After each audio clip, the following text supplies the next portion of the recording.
আসসালামু আলাইকুম। Technical teaching পয়েন্টের পক্ষ থেকে সবাইকে শুভেচ্ছা ও স্বাগতম। তো এবারে আমরা ম্যাথমেটিক্স 2 এর আংশিক ভগ্নাংশের আরেকটি অঙ্ক সলভ করব। বলেছে 3x+4 divided by x+1 into x+3 কে আংশিক ভগ্নাংশে প্রকাশ করো।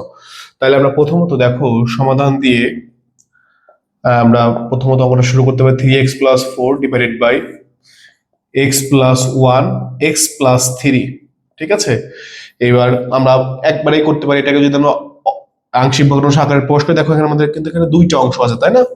তাহলে দেখো একটা অংশ তাহলে আমরা এটাকে এ ধরবো এবং এটা কি ধরবো, বি ধরবো। তাহলে কি হচ্ছে আমাদের a divided by x+1, a divided by x+1, এবং দেখো এটাকে আমরা কি ধরবো, b plus b divided by কি হবে, x+3, ঠিক আছে।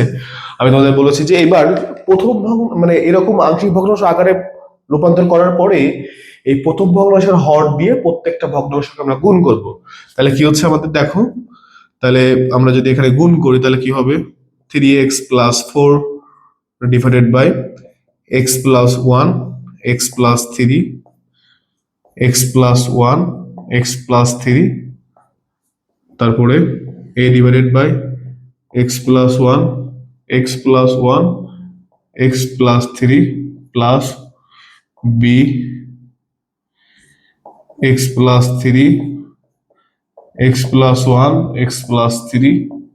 ওকে, এবার দেখো আমাদের কিন্তু কাটাকাটি করা যায়। দেখো কোনটা কোনটা কাটা যাচ্ছে, x+1 প্লাস এদের কিন্তু দুটোই কাটা যায়।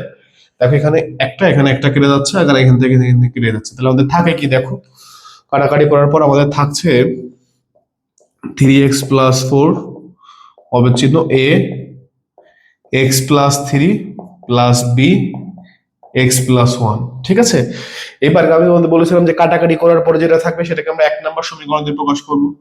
তাহলে আমরা এটাকে 1 নম্বর সমীকরণ দিয়ে প্রকাশ করলাম। এইবার খেয়াল করো, আমি তোমাদের বলেছি যে যদি আমরা এটা জিরো বানাতে পারি তাহলে আমরা বির মান পাবো, আর যখন এটা জিরো বানাতে পারবো তখন আমরা এর মান পাবো। তাহলে দেখো এখানে x+3 সমান সমান আমরা যদি জিরো ধরি তাহলে x কে রেখে তাহলে +3 পাশে পক্ষান্তর করলে -3 হয়ে যায়। অর্থাৎ x এর মান যদি আমরা -3 বসাই তাহলে কিন্তু এটা জিরো হয়, ঠিক আছে। অথবা আমরা সিম্পল স্বাভাবিকভাবে বুঝতে পারি যে x+3, তাহলে এখানে +3 এখানে -3 ধরলে কি হয়ে যাচ্ছে বলতো, জিরো হয়ে যাচ্ছে। তাহলে একবার আমরা x এর মান -3 ধরবো, তখন আমরা এইটুকু জিরো করতে পারলে আমরা বির মান পাবো। আর এখানে একবার কি ধরবো, দেখো তাহলে x+1 সমান সমান 0, তাহলে x সমান সমান তাহলে কি হচ্ছে বলতো, -1। তাহলে এখানে যদি x সমান সমান -1 হয় তাহলে এখানে কি হবে বলতো, এইটুকু জিরো হবে। আর এইটুকু জিরো হলে কার মান পাবো, আমরা এর মান পাবো। তাহলে আমরা শুরু করি। দেখ তাহলে আমরা লিখবো যে এখন 1 নং সমীকরণে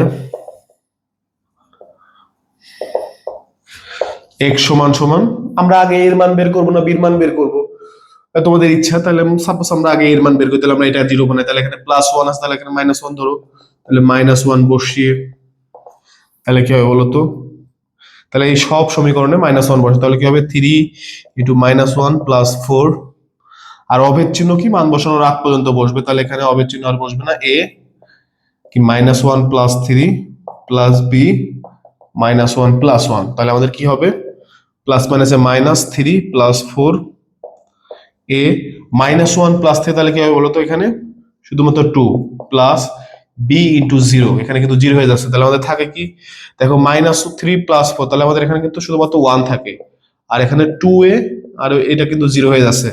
তাহলে 1 সমান সমান 2a, অতএব কি 2a সমান সমান 1, অতএব a সমান সমান আমরা কি পাচ্ছি, হাফ। তাহলে কিন্তু আমরা এর মান কি বের করলাম বলতো, এর মান আমরা হাফ বের করছি, ঠিক আছে। এইবার তাহলে আমরা দেখো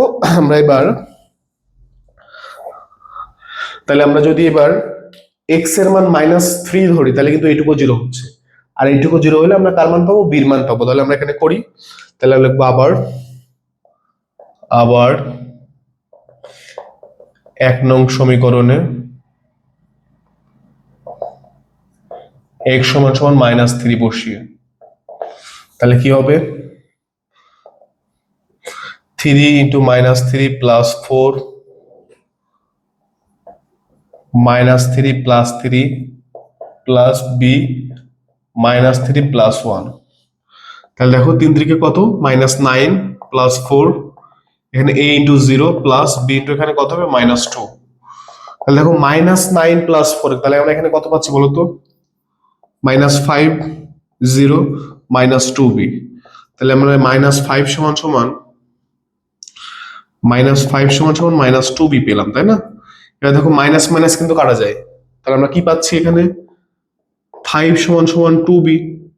এবার 2b কে যদি এই পাশে নিয়ে আসি তাহলে কি হবে 5, অতএব b সমান সমান কি হবে 5/2। তাহলে কিন্তু আমরা a আর b এর মান কিন্তু বের করে ফেলেছি। এবার আমরা লিখবো নির্ণয় আংশিক ভগ্নাংশ। দেখো আমরা এবার লিখতে পারি অতএব